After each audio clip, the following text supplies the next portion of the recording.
سلام بچی، چطوری؟ خوبی؟ چه حس بدی داره اینجا نشسته. چرا؟ چه حس بدی؟ استرس داری؟ بله. الان اوکی میشه، اوایلش چیز طبیعیه ولی خب بهتر میشه. ما در خدمت هستیم. همونطور که خودت میدونی ولی خب باید بگم که بقیه هم بدونن. البته این بیشتر نظر بقیه هست راجع به من. خودم زیاد قبول ندارم این نسبتی که حالا به من میدن، این کمالگرا بودن و خیلی سفت و سخت و دقیق بودنه. حالا بقیه که میگم اطرافیان، خانواده‌ام، دوستان نزدیکم، از جمله خودت مثلا میدونی که من خیلی کمالگرام، خیلی حساسم، خیلی رو جزئیات حساسم. حالا من که میگم نه به اون صورت، ولی خب ادامه بده.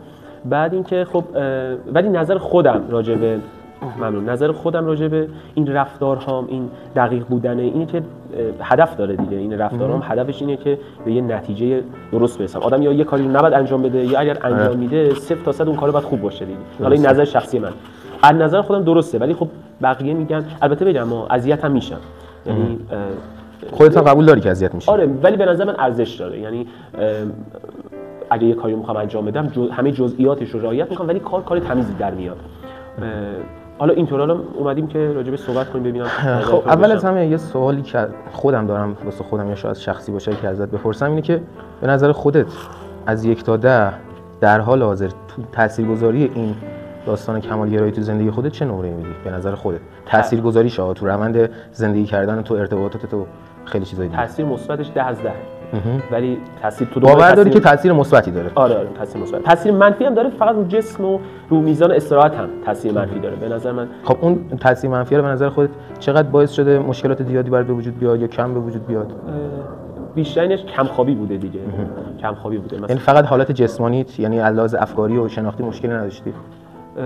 نمیدونم، فکر نکنم. اگرم داشتم احتمالاً نمیتونم تشخیصش بدم که الان به زبون بیارم بهت بگم، ولی جسمیشو میتونم کمخوابی های زیادی. خب از 1 تا 10 یه عدد به ما بگو. این تاثیرات جسمی. آره الان حال حاضر، قبل اینکه مثلا بخوام دربارش صحبت بکنیم.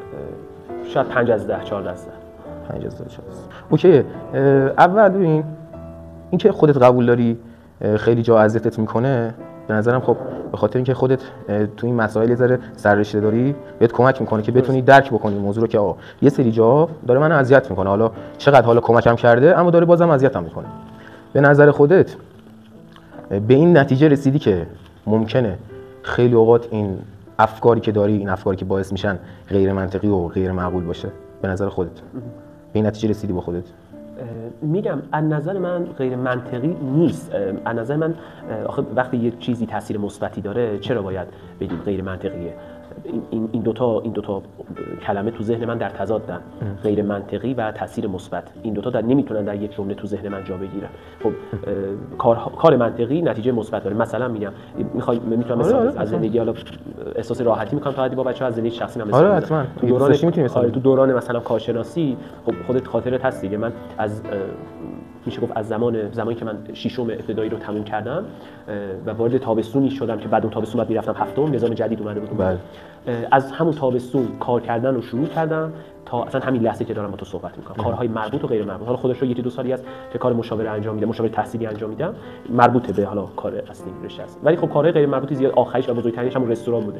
زمان کارشناسی مثلا میگم من خب هر رستورانی منو داره، ما هم منو داریم، منو داشتیم، الان دیگه جمعش کردم.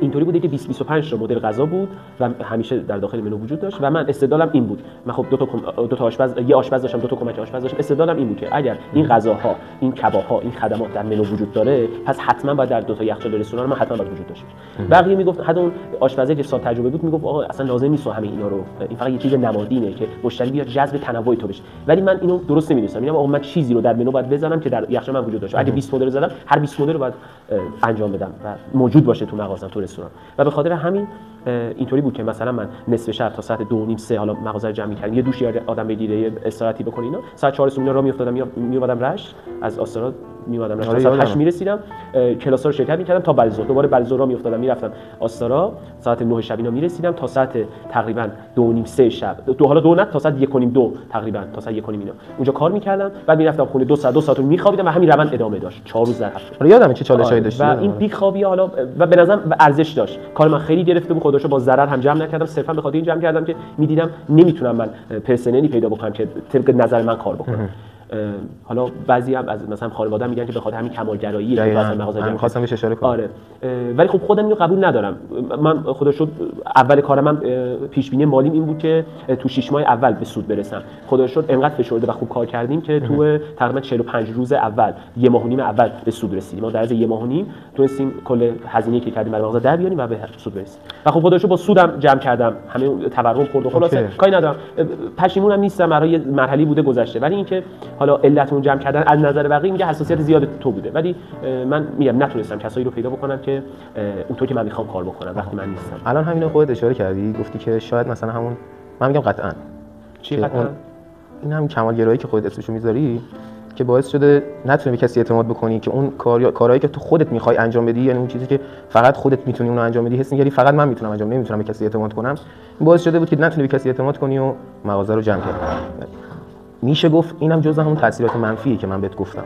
تو گفتی که مثلا مثبت، من به اون چیز منطقی رسیدم، کارهای تاثیر مثبتش رسیدم، اما از یه در دیگه بخوای به این موضوع نگاه کنی میتونی به تاثیر منفیش که همینه. تو میتونستی یه ذره استانداردهای غیر واقعی تو بیاری پایین‌تر، خب میتونستی به کسی اعتماد بکنی، خب و راحت هم شغل قبلی تو داشته باشی، یعنی همون درآمد رو داشته باشی، اون سود خودت رو داشته باشی، حالا اون تنوع تو داشته باشی، اون خدمات رسانی تو داشته باشی، این ور جایی که تخصصش هم داری هم داشته باشی.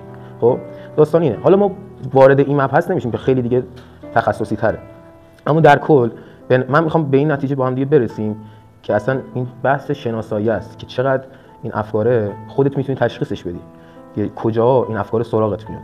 من میتونم از حرف تو ببخشید، این بعضی حرفا جسارت نباشه، نظر من بعضی حرفا شاید زدنشون آسون باشه ولی تو واقعیت عمل کردنشون واقعا سخته. مثلا الان این که میگه به کسی اعتماد بکنید و اینا، خب واقعا سخته، حداقل نمیدونم برای من شاید سخته.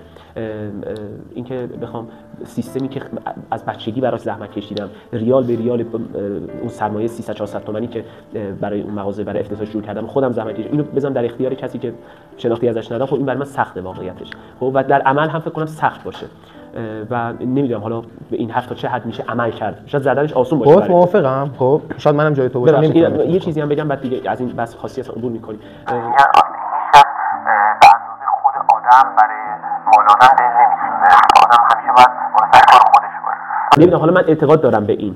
شاید نمیدونم شاید این حرف الان تو این زمانه درست نباشه. شاید میگم که من شاید جای تو بودم شاید مثل تو عمل می‌کردم، اما نظر الان خودم اینه که یه سری کارا میتونی انجام بدی که این از لحاظ روحی و افکاری بهت فشار نیاره. مثلا میتونی یه قرارداد محکم اوکی ببندی، اون طرفی که میخوای باش بسپاری همه چیزو بهش که خودت بری سراغ کار تخصصی خودت، یه قراردادی بندی که از لحاظ فکری فکرت آسوده باشه که اگه یه روزی یه ضرری از لحاظ دستگاهی یا اون چیزایی که واسه مغازه خریدی بهت بخوره، اون بتونه تاوان بده و این یه پشتوانه برای ذهن تو باشه که بتونی به اون طرف اعتماد بکنی، یعنی شروع اعتمادت باشه به اون.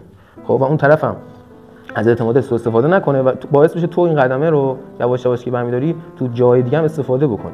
خب این شاید اگه اینجا شروع نشد شاید یه جای دیگه هم شروع نشه.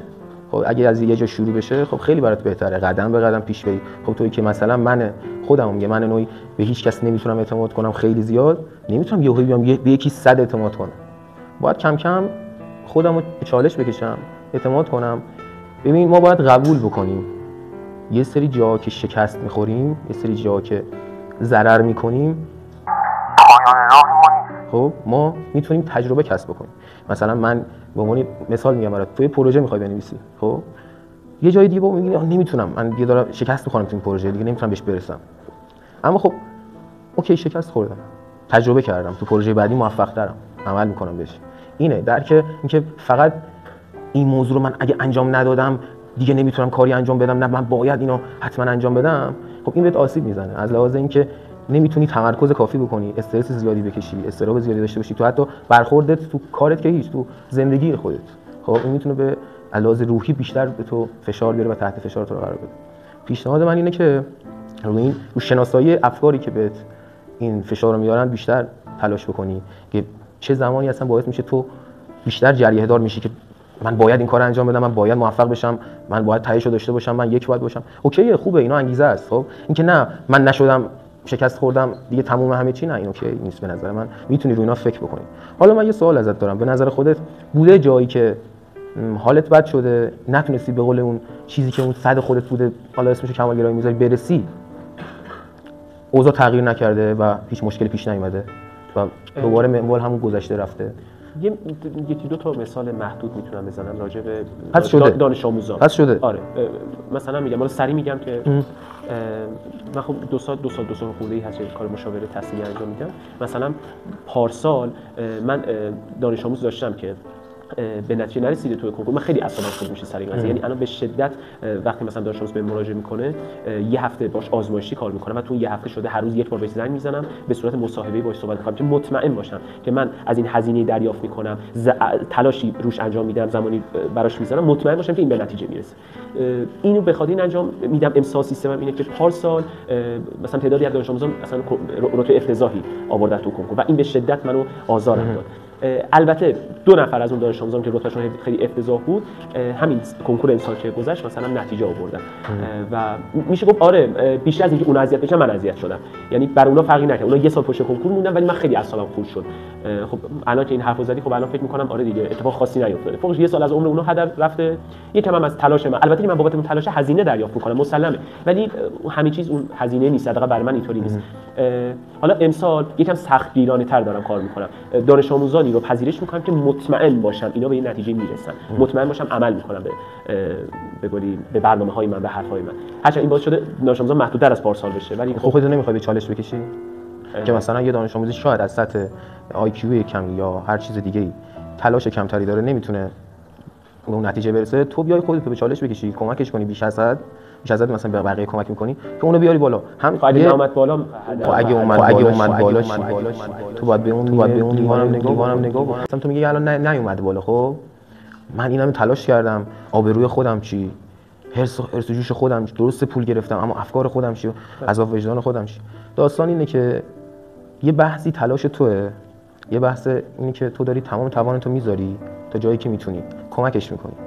یه بحثی تلاش اون فرده، اینکه اون خودش چقدر تلاش میکنه، اون خودش چقدر اون هدفو میخواد، اون چقدر اون باور رسیده که میخواد تو اون مسیر پیشرفت بکنه. اتفاقا من خانمم مثلا همین حرفمو تو به بیان دیگه میگه مثلا تو دانش آموز تو بگیر، هزینه‌ت هم دریافت کن، کاری که باید انجام بدی رو انجام بده، دیگه کاریت نباشه اون تلاش میکنه یا نه، تو کار خودت انجام دادی. درسته. این حرف یکم برای من چه بدم، یکم غیر اخلاقیه. اگر من به این تشخیص برسم که اون طرف صد خودش رو نمیذاره ولی من صد خودم رو میذارم، این نابرابره. خب من چرا این ارتباط نابرابر رو با این که عایده مالی هم برای من داره ادامه بدم؟ خب این اخلاقی میتونی ببین، اینو میتونی باهاش طی بکنی یا با پدر مادرش. ببین ما هر یکی از اصول مشاوره، شروع جلسات مشاوره انعقاد قرارداده. با قراردادی که میخوای با اون طرف ببندی میتونی باهاش طی بکنی این ماجرا رو. میتونی خانواده‌اش رو در جریان بذاری که خانواده اگه ایشون واقعا نمیخواد خودش تلاش بکنه، من این پتانسیل رو توش میبینم، اگه ولی خودش نمیخواد تلاش بکنه، من شما رو در جریان قرار میدم که شما تا یه حدی هم شما باید کمک بکنی. خب اما اینکه تو میگی من اخلاقی نمیبینم، نه، ببین تو صد خودت داری میذاری، تو از لحاظ وجدان کاری تو داری صد خودت میذاری. اینکه طرف مقابل نمیخواد واسه خودش یا هدف خودش، زندگی خودش تلاش بکنه اون به نظر من مشکل اونه، نه مشکل تو. اون برام مثلا تو میتونی تو اون مسیرم دوباره کمکش کنی ها، خب میتونی بیشتر توجه کنی، حالا به اون شخصیت خودت بستگی داره، بیشتر تلاش بکنی براش، یا مثلا خانواده‌اش درگیر بکنی، با شرایط دیگه‌اش آشنا بشی، کجا مشکل داره اونا رو میتونی بررسی بکنی. اما اینکه خودت زیر سوال ببری، تلاش خودت زیر سوال ببری، این به خودت آسیب میزنه. و بحثی که من از سوال دارم اینه که شده مثلا بعضی موقع بگی که چون من میدونم نمیتونم موفق بشم وارد نمیشم کلا توی مبحث، یا مثلا استاد یه موضوعی رو مطرح میکنه تو کلاس، خب میگه که هر کسی داوطلب بشه اینو ارائه بده فلان نمره بهش میدم به عنوان تشویق. شده مثلا بگی که اوه من میدونم موفق نمیشم پس وارد نمیشم به این مبحث. آره زیاد. حالا نه در مثال کلاس، فهمیدم که مثال آره. تو موقعیت‌های دیگه آره تشخیص میدم آقا اگر من توانایی این کارو دارم بهش ورود میکنم انجام میدم. خودت میتونی مثال بزنی برام؟ مثال بزنم. خب من چی بگم، زمان قبل از اینکه بخوام مغازه رو شروع کنم خب من کارهای مختلفی انجام میدادم دیگه، از نوجوانی فروشندگی گرفته، دستفروشی گرفته، چه بدونم بازارچه فلان بسار اینا. خلاصه به یه جای رسیدم دیدم نه دیگه، ببین من اگر میخوام، من هم درس خوندن رو دوست دارم هم بازار رو دوست دارم، اگر جفتش رو بخوام ببرم جلو بازاره باید هی متغیر نباشه، هی تغییر کنه. من نه آره میخوام اینه که میگم ترس داری وارد بشی، من ترسم. همین من قبل از اینکه مغازه رو شروع کنم 3-4 تا کار تو ذهنم بود. یکیشون افتتاح چطور بگم، یک پرورش مرغ محلی اما به روش مکانیزه و تا پای تامین مساله برای ساختن سوله. البته سوله که میگم یه سوله 70 متری بود کلا، اسمش رو سوله نمیشد گذاشت، ولی خب اگه مثلا با درآمد 20 میلیونی میشد شروع کرد این کارو در ماه، 20 میلیون در ماه. و ترسیدم واقعیتش. 3 ماه زمان گذاشتم، چند تا دوره خریداری کردم. من یه دفتر 100 بیت داشتم، اونو پر کردم. یعنی در حال حاضر از یه دامپزشک شاید بیشتر اطلاعات داشته باشم راجع به این کار. 3 ماه نشستم تو خونه به کوب نوت برداری اینا کردم، ولی به پای انجام این کار که رسیدم ترسیدم. گفتم من تنها من بچه تو سن 20 سالگی بخوام یه سوله بسازم، بخوام چه بدونم همچین سیستمی رو راه بندازم. من فقط رو کاغذ تخصص دارم، من نرفتم درس این کارو نخوندم. این ترس رو من غلبه کرد و نتونستم اون کارو. ببین ما نمیتونیم تضمین کنیم که قدم بعدیمون موفقیت آمیز یا نه، اما میتونیم برای موفقیت هایی که در حال حاضر داریم یک شکرگزار باشیم، دو انگیزه بگیریم برای موفقیت های بعدی. خب ببین مثلا تو میخوای به یه سکویی برسی، خب تو باید اون موفقیت های اولیه برسی تا به اون سکوی نگاه بکنی حتی. خب اوکی تو میگی که مثلا من مهدی عالی نژاد 10 سال دیگه فلان ماشین رو میخوام سوار شم. هدفته، چه اشکالی داره؟ همه ما همچین هدفایی داریم. خب اما ببین باید پله پله پیش بری. مثال میزنم از یه ورزش وسط، مثلا کشتی. خب یه کشتیگیر، اسم کشتیگیرم میگم مثلا حسن یزدانی، خب قهرمان المپیک شد تو سال 2016 تا سن 20 سالگی، کمتر از 20 سال سن داشت، حالا نزدیک 20 سال. حسن یزدانی تا قبل این 20 سال تو اون دوره‌ای که مثلا 2016 طلا گرفت 3 نفر رو 10 کرد. همون 3 نفری که تا 2 سال پیش حسن یزدانی رو ضربه فنی کرده بودن. خب حسن یزدانی تجربه کسب کرد، شکست خورد، تجربه کسب کرد، رفت مسابقات کشوری که داخل کشور بود، یعنی ارزش خاصی نداره تو جهان. خب در مقابل المپیک طلا گرفت، وارد چرخه شد، مسابقات بعدی کوچیک هی اومد بالاتر. اون موفقیت کوچیکه هی جمع شد، اون به اون خودباوری رسید که میتونه به اون نوک برسه. خب این خودباوری جمع کرد، انگیزه رو جمع کرد، تونست به اون نوک قله برسه. برای این کار به قول گفتنی تو جلسه اولی که ما با هم دیگه صحبت می‌کنیم، حالا درست نیست که من بخوام اینو بهت بگم، اما به خاطر اینکه درکش بهتر باشه تو فضای کلاس که اصلا سی بی تی چه کمکی میکنه، اینه که میتونی از یادداشت‌های کوچیک یا روزانه استفاده بکنی، یا هفتگی یا ماهانه یا هر چیز دیگه. تو این هفته، تو این روز چند تا کار انجام دادم که حالم خوب کرد، موفق شدم توش. یه موفقیت کوچیک، حتی خیلی کوچیک تو زندگی من بود. میتونه انجام دادن یه کار. آره اصلا هر چیزی میتونی اینا رو خود یادداشت کنی. اصلا تو هفته میبینی که 10 تا کار انجام دادی، 10 تا کار مثبت انجام دادی، خیلی کمکت کرده. این باعث هم انگیزه میشه برای تو، هم خودباوری تو رو بیشتر میکنه، هم باعث میشه تو به اون درجه بالاتر خیلی راحت‌تر از من نوعی فکر کنی که اصلا به این کارا اهمیت نمیدم. میدونی چی میگم؟ احتمالاً چون کارها کوچیکن استرسی ندارم که آره اینم میشه بهش گفت. و اینم بهت بگم تو بین این کارا ممکنه ما همه خطا بکنیم، شکست بخوریم و نگاهت به این شکست‌ها نباید این باشه که اوکی دیگه باطل شد، همه چیز تموم شد. نه، شکست‌ها تجربه ماست. ما باید تجربه کنیم، ما باید بشناسیم اون راهو، اون انتخاب اشتباهیمون، اون تصمیم اشتباهیمون رو بشناسیم که در انتخابای بعدی ازش استفاده بکنیم که بتونیم بهترین انتخاب و تصمیم رو بگیریم. به نظر من میتونی از این تکنیک استفاده بکنی. یا برنامه، من میدونم که آدم برنامه‌ریزی هستی و خیلی دقیقی که میخوای مثلا تو امسال سال 403 یه سری اهداف دارم که میتونم موفق بشم، باید اینا رو بهش برسم، فلان جا خونه بگیرم، فلان جا این کارو بکنم یا هر چیز دیگه‌ای که داری.